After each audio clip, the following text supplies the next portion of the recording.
Bonjour tout le monde, je vous invite à prendre ce document sous vos yeux, donc la carte mentale que nous avons déjà à peu près complétée, et donc je vais un petit peu poursuivre la leçon sur la coordination, la juxtaposition et la subordination. Donc nous on s'est arrêté vraiment là dernièrement sur la subordination et je vous ai expliqué qu'il existait 4 types de subordination: la subordonnée relative, la subordonnée complétive, la subordonnée circonstancielle et la subordonnée interrogative. Voilà. Donc nous on s'est arrêté là-dessus et j'aimerais que l'on complète un petit peu tout ça parce que même si je vous ai dit qu'il n'existait que 4 subordonnées, je vous annonce en fait qu'il en existe encore 2 autres dont je ne vous avais pas encore parlé parce qu'elles sont un peu particulières et c'est ce qu'on va voir aujourd'hui. Donc il existe en plus de toutes ces subordonnées là, relatives, complétives, circonstancielles et interrogatives, 2 autres subordonnées. Proposition subordonnée, donc la proposition subordonnée infinitive et la proposition subordonnée participiale.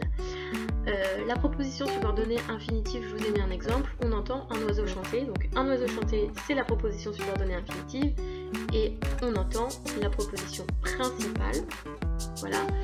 Et puis donc dans l'autre exemple, le cours étant fini, les élèves sont sortis en récréation. Le cours étant fini est la proposition subordonnée participiale et les élèves sont sortis en récréation, c'est la proposition principale. Je vais donc vous donner un petit peu la définition de la particularité de ces propositions et vous avez peut-être déjà le remarqué de vous-même, en fait elles sont un peu particulières ces propositions parce qu'elles n'ont pas de verbe conjugué. Chanter c'est un verbe à l'infinitif et étant est un verbe participe présent. Et bien c'est pour ça qu'elles sont un peu bizarres ces propositions subordonnées et c'est pour ça aussi que je les avais pas vraiment mises avec notre schéma là. Voilà, c'est des propositions qui vont avoir des verbes qui ne sont pas conjugués comme vous pouvez le voir ici, soit l'infinitif, soit le participe présent. Mais ce sont des propositions qui ont leur sujet propre. C'est-à-dire que si vous regardez les 2 propositions que je vous ai mis en exemple, déjà pour commencer la proposition subordonnée infinitive, un oiseau chanter, et bien on voit que le verbe chanter, il aurait un sujet, c'est un oiseau. Et bien ce sujet-là, il est différent du sujet de la proposition principale. Donc c'est un oiseau qui chante, mais c'est on qui entend. Et donc c'est pour ça qu'il s'agit bien d'une proposition subordonnée infinitive. Il faut que le sujet de la proposition soit différent du sujet de la principale. C'est exactement la même chose pour la proposition subordonnée participiale. Le cours étant fini, les élèves sont sortis en récréation. Donc ce sont les élèves qui sortent en récréation dans la proposition subordonnée, la proposition principale, pardon. Mais c'est le cours qui est fini dans la proposition participiale. Voilà, donc les sujets sont bien différents, bien distincts, et c'est un point très important. Et puis je vous ai mis aussi dans les définitions là la particularité des propositions infinitives. Voilà. La proposition infinitive, elle est un peu particulière parce que dans la proposition principale, vous allez souvent retrouver des verbes de perception. Par exemple, je vois, j'entends, j'aperçois, etc. Ok ?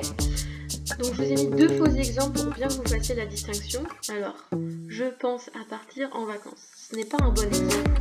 Ce n'est pas un exemple de proposition infinitive. Pourquoi ?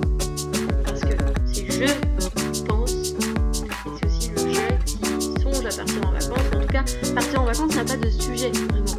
Donc voilà, il ne s'agit pas du tout d'une proposition subordonnée infinitive. De même, en marchant, je pense à mes vacances, vous pouvez vous dire, tiens, en marchant, c'est peut-être une proposition subordonnée participiale. Sauf que, qui est-ce qui marche ? Eh bien, c'est le je.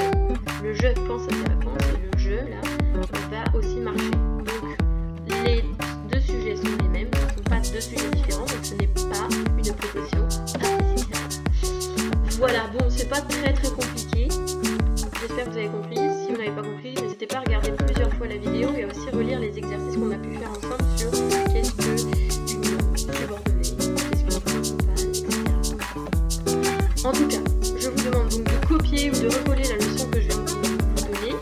La leçon, je vais également la déposer dans le cahier texte.